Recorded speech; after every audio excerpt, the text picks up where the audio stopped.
Welcome to the Slop Farm. Enjoy the video.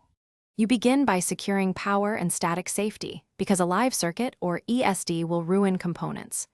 Remove battery or disconnect power, then place the device on an ESD mat. Heat the glass edge to 80-100 degrees to soften the adhesive.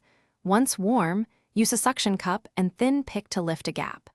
Make small incremental lifts. You want a consistent separation so you don't crack the LCD beneath. Keep the heat moving and avoid localized overheating to protect polarizers. Once you have an opening, continue around the perimeter in short stages because adhesive regains strength as it cools.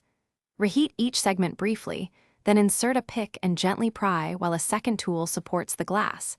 This reduces flex on the LCD. Use a thin metal spudger only at the very edge and never drag it across the display surface.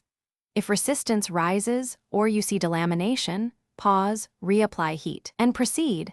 This prevents pressure cracks and preserves the LCD circuitry. You now prepare the LCD surface. Remove residue with isopropyl and lint-free cloth so adhesive bonds uniformly. Position new glass precisely using alignment pins or guides, then press from one side to avoid trapped air. Cure UV adhesive or apply pressure for double-sided tape per manufacturer's time. Once assembled, reconnect power and test display and touch functions before final sealing.